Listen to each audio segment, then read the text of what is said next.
Praise the Lord. உங்கள பார்த்ததுல எனக்கு ரொம்ப சந்தோஷம். இந்த வீடியோலயும் கூட எந்த காரியத்த குறித்து நம்ம பார்க்க போறோம் அப்டின்னா, பரிசுத்தம். பரிசுத்தத்த குறித்து தான் நம்ம பார்க்க போறோம். இந்த வேத வார்த்தைக்குள்ளாக போகும் முன்பாக ஒரே ஒரு கொஸ்டின் உங்ககிட்ட கேட்கிறேன். உங்களுடைய இருதயத்தில நீங்க சிந்தித்து பாருங்க. நீங்க இயேசு கிறிஸ்துவை ஏற்றுக்கொண்டு ரட்சிக்கப்பட்டவர்கள் தானே? உங்கள்ல எத்தன பேர் நான் பரிசுத்தமா இருக்கேன் அப்டின்னு சொல்லுவீங்க? நான் பரிசுத்தமா தான் இருக்கேன் அப்படின்னு உங்க மனசுல நீங்க நினைச்சிருந்தீங்கன்னா ரொம்ப சந்தோஷம். Praise God. ஆனாலும் ஒரு சிலர் வந்து நான் பரிசுத்தமா இருக்க ட்ரை பண்றேன், என்னால பரிசுத்தமா இருக்க முடியல. நான் பரிசுத்த வாழ்க்கையில நடக்க ட்ரை பண்றேன், 1 நாள் 2 நாள் அவ்வளவுதான். ஏதோ ஒரு சில காரியங்கள் தவறு செய்து என்னுடைய பரிசுத்தம் வீணா போயிடுது. நான் இருந்த முயற்சிகள்லாம் வீணா போயிடுது அப்படின்னு நினைக்கிறீங்கன்னா, ஒரு காரியத்தை உங்களுக்கு சொல்றேன். உங்களுடைய சுய முயற்சியினால நீங்க பரிசுத்தம் ஆகிறீர்கள், ஆனால் அது தேவனுக்கு முன்பாக பரிசுத்தமே இல்லை என்று வசனம் சொல்லுகிறது. ஆனாலும் நான் தவறுறேன். ஆனா இயேசு கிறிஸ்துவை ஏற்றுக்கொண்டு இருக்கேன். அவர் எனக்குள்ள இருக்கார் அப்படின்னு நீங்க சொன்னீங்கன்னா, உங்களை தேவன் பரிசுத்தவான் என்று அழைக்கிறார். நீங்கள் பரிசுத்தமாய் இருக்கிறீர்கள் என்று வசனம் சொல்லுகிறது. ஸோ கவலைப்படாதீங்க. இந்த வீடியோ ஃபுல்லா பாருங்க. உங்களுக்கான பதில் கிடைக்கும் என்று நான் கர்த்தருக்குள் விசுவாசிக்கிறேன். முதலாவது பழைய ஏற்பாடுகளில் பரிசுத்தத்தை குறித்து என்ன சொல்லியிருக்காங்க அப்படின்னு நம்ம பார்க்கலாம். பழைய ஏற்பாட்டில் பரிசுத்தத்தை குறித்து என்ன சொல்லியிருக்காங்க அப்படின்னா, விக்கிரக ஆராதனை பண்ணாம இருக்கிறது, கர்த்தருடைய வார்த்தைக்கு கீழ்ப்படுகிறது, அசுத்தம், அநீதி, பொய் பேசுறதை விட்டு விலகிறது, கெட்ட வார்த்தைகள் பேசாமல் இருக்கிறது, சுத்த வாழ்க்கையை வாழ்றது, இதை தான் பரிசுத்தம் அப்படின்னு சொல்றாங்க. மோசேவின் காலகட்டங்கள்ல இஸ்ரவேல் ஜனங்களை எகிப்துல இருந்து இஸ்ரவேல் தேசத்துக்கு கொண்டு போகும் வழியில ஒரு இன்சிடென்ட் நடக்குது.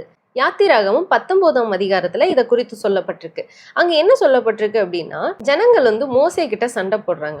என்ன சொல்றாங்க அப்படின்னா, தேவன் உங்ககிட்ட மட்டும்தான் பேசுவாரா? தேவன் எங்க கூடயும் பேசுவாரு, எங்க கூட பேசட்டும், நாங்களும் கேட்போம் அப்படின்ட்டு அவர் கூட சண்டை போடுறாங்க. இப்படி பிரச்சனை ஆகும்போது மோசே வந்து தேவன் கிட்ட சொல்ல போறாரு. தேவன் சொல்றாரு, நான் அவங்க சொல்றதை கேட்டுக்கிட்டு தான் இருந்தேன், நான் வந்து அவங்க கிட்ட பேசுறேன், 3 நாட்கள் அவங்கள பரிசுத்தமாக சொல்லு அப்படின்னு சொல்றாரு. இந்த இடத்துல என்ன சொல்லப்பட்டிருக்கு, அவங்கள வந்து பரிசுத்தமாக சொல்லு, அவங்க பரிசுத்தமானதுக்கு அப்புறம் நான் வந்து அவங்க கிட்ட பேசுவேன் அப்படின்னு சொல்லிட்டாரு. சரின்ட்டு மோசஸும் வந்து அந்த ஜனங்களுக்கு சொல்றாரு, ஜனங்களை பரிசுத்தமாக சொல்றாரு, இப்படி இருங்க அப்படின்ட்டு ஒரு சில காரியங்களை குறிப்பிடுறாரு.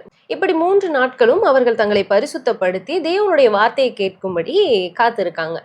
அப்போ பழைய ஏற்பாடுகள்ல என்ன பண்ணியிருக்காங்க, தேவன் வந்து நீங்க பரிசுத்தமாகுங்கன்னு சொல்லியிருக்காரு, அவர்கள் தங்களை பரிசுத்தமாக்கி கொண்டார்கள் அப்படிதான் நம்ம வசனம் பார்க்கிறோம். புதிய ஏற்பாட்டுல இயேசு கிறிஸ்து என்ன சொல்லியிருக்காருன்னா, நான் உங்களை பரிசுத்தமாக்கினேன் அப்படின்னு சொல்றாரு. அவர் நம்மளை பரிசுத்தமாக்கிட்டாரு அப்படின்றதுதான் புதிய ஏற்பாட்டுல சொல்லப்பட்டிருக்கு.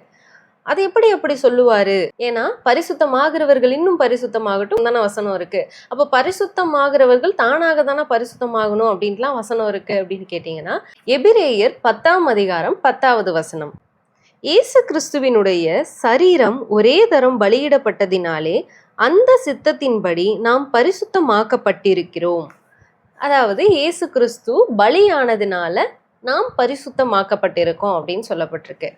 2வது வசனத்தை காண்பிக்கிறேன். 1 கொரிந்தியர் 6ஆம் அதிகாரம் 10வது வசனம் 11ஆம் வசனம். திருடரும் பொருளாசைக்காரரும் வெறியரும் உதாசீனரும் கொள்ளைக்காரரும் தேவனுடைய ராஜ்யத்தை சுதந்தரிப்பதில்லை. உங்களில் சிலர் இப்படிப்பட்டவர்களாய் இருக்கிறீர்கள். ஆயினும் கர்த்தராகிய இயேசுவின் நாமத்தினாலே நமது தேவனுடைய ஆவியினாலும் கழுவப்பட்டிருக்கிறீர்கள், பரிசுத்தமாக்கப்பட்டிருக்கிறீர்கள், நீதிமான்கள் ஆக்கப்பட்டிருக்கிறீர்கள். அதாவது இயேசு கிறிஸ்துவினால் நாம் பரிசுத்தமாக்கப்பட்டிருக்கிறோம் அப்படின்னு வசனம் சொல்லப்பட்டிருக்கு.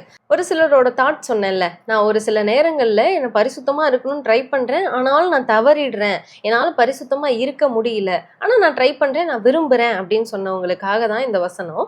உங்களில் சிலர் கொள்ளைக்காரர், பொருளாசைக்காரர் இப்படிப்பட்டவங்களெல்லாம் இருக்கீங்க. அவங்கெல்லாம் தேவனுடைய ராஜ்யத்தை சுதந்திரிப்பதில்லை. ஆனாலும் நீங்க இயேசு கிறிஸ்துவின் ரத்தத்தினால கழுவப்பட்டதுனால, இயேசு கிறிஸ்துவை ஏற்றுக்கொண்டதுனால, பரிசுத்த ஆவியானவர் உங்களுக்குள்ள இருக்கிறதுனால, சில நேரங்கள்ல நீங்கள் தெரியாமல் தவறும் போதும் தேவன் உங்களை பரிசுத்தமாக்கினது தான். அவர் உங்களுக்குள்ள இருக்கிறதுனால நீங்க பரிசுத்தமா இருக்கீங்க.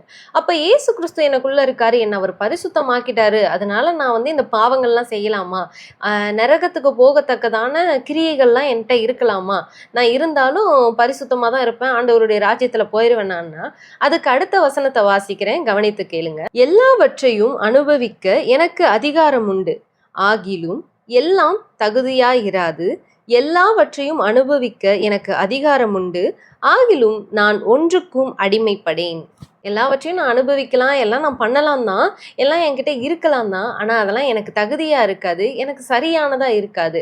அதாவது இயேசு கிறிஸ்துவை ஏற்றுக்கொண்ட உங்களுக்கு அவருடைய குணங்கள் இருக்கணும், அவருக்கு பிரியமா நடக்கணும். அவருடைய குணங்கள், ஆவியின் கனிகள் உங்களுக்குள்ள அவர் கொடுக்கிறார், அவர் கொடுக்க வல்லவரா இருக்கிறார். அவரிடத்தில் கேட்டு பெற்றுக்கொள்ளும் போது அது உங்ககிட்ட வருது. இந்த தவறான காரியங்கள் இருக்கக்கூடாது. நான் பரிசுத்தமா இருக்க விரும்புறேன், ஆனாலும் ஒரு சில நேரங்கள்ல தவறுறேன் அப்படின்னா நீங்க பரிசுத்தம் இல்லாம போகிறது இல்ல, அவர் உங்களை பரிசுத்தமாக்கினார். நீங்க சுயத்தினால பரிசுத்தம் ஆகிறது இல்ல.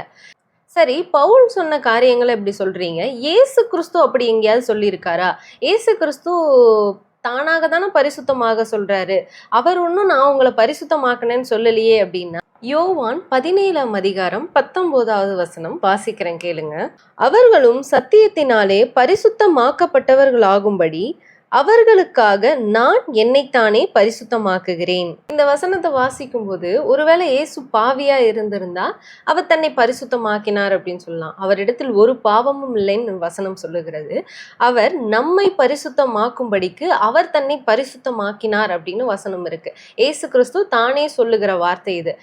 அப்போ பழைய ஏற்பாடுகள்ல வேற தேவன், புதிய ஏற்பாட்டுல வேற தேவனா? பழைய ஏற்பாட்டுல நீங்க பரிசுத்தம் ஆகுங்கன்னு சொல்றாரு, புதிய ஏற்பாட்டுல நான் உங்களை பரிசுத்தமாக்கிட்டேன்னு சொல்றாரு. இது என்ன காரியம்? பரிசுத்த ஆவியானவர் வெளிப்படுத்தும் போது சரியான காரியங்கள் உங்களுக்கு புரியும். அதே யாத்திராகமும் 20வது அதிகாரம் 18, 19வது வசனத்தை நம்ம பார்த்தோம்னா, ஜனங்களிடத்துல தேவன் பேசும்போது அந்த இடி முழக்க சத்தத்தையும் அந்த மின்னலையும் அவங்களால தாங்கிக்க முடியல. ஐயோ, ஆண்டவர் இனியும் எங்ககிட்ட இன்னமும் எங்ககிட்ட பேசிட்டு இருந்தாருன்னா நாங்க செத்துடுவோம். மோசே, ஆண்டவர் எங்ககிட்ட, தேவன் எங்ககிட்ட பேச வேணாம், நீங்க அவர் பேசுறதை கேட்டுட்டு எங்ககிட்ட வந்து சொல்லுங்க, அதுவே எங்களுக்கு போதும் அப்படின்னு சொல்றாங்க. அவங்க 3 நாள் பரிசுத்தமானாங்கல்ல, அவங்க பரிசுத்தம்னா என்னன்னு பழைய ஏற்பாடுல சொல்லப்பட்டிருக்கோ அதை அப்படியே கடைபிடித்து செய்தவர்கள் தான். ஆனாலும் தேவனுடைய சத்தத்தை ஏன் அவங்களால கேட்க முடியல அப்படின்னா, தன்னுடைய சுயத்தினால் பரிசுத்தமாக்கி கொண்டது பரிசுத்தமே இல்லை அப்படின்றத காட்டுறதுதான். மோசஸும் இந்த ஜனங்களும் ஒரே டைம்ல தான் இருக்காங்க, ஒரே மாதிரி பரிசுத்தம் தான். ஆனா தேவன் மோசேவை பரிசுத்தமாக்கினார், ஜனங்கள் தானாக பரிசுத்தமாக ட்ரை பண்ணாங்க. அப்போ தேவன் ஏன் இந்த புதிய ஏற்பாட்டுல பரிசுத்தமாக்குறேன் அப்படின்னு சொல்றாருன்னா, தேவன் கண்ட காரியம் மனிதனுடைய சுயத்தினால் தான் பரிசுத்தமாக முடியாது, நான் அவர்களை பரிசுத்தமாக்குறேன் அப்படின்னு இறங்கி வந்து நமக்காக பலியாகி நம்மை பரிசுத்தமாக்கி இருக்கிறார். அதனால உங்ககிட்ட பரிசுத்தமா இருக்கியா அப்படின்னு கேட்டவங்களுக்கெல்லாம் ஒரு சந்தேகத்தோட, குற்ற உணர்வோட இருந்த நீங்க இதுக்கு மேல சொல்லுங்க, நான் பரிசுத்தமா இருக்கேன், இயேசு கிறிஸ்து என்னை பரிசுத்தமாக்கினார் அப்படின்னு சொல்லுங்க. சோ நீங்க பரிசுத்தமா இருக்கீங்க, தேவனுடைய சமூகத்துல போய், ஏசப்பா நீங்க என்ன பரிசுத்தமாக்குனீங்க, நான் பரிசுத்தமா அதனால இனியும் நான் பரிசுத்தமா இருக்கேனான்ற குற்ற உணர்வோட இல்லாம நீங்க பரிசுத்தமா இருக்கீங்க, இயேசு கிறிஸ்து அவருடைய இரத்தத்தினால் உங்களை பரிசுத்தமாக்கினார், அவர் பலியானதினால் நீங்கள் பரிசுத்தமாக இருக்கிறீர்கள். அதை விசுவாசத்தோடு தேவனிடத்தில் சேருங்கள். ஆமென்.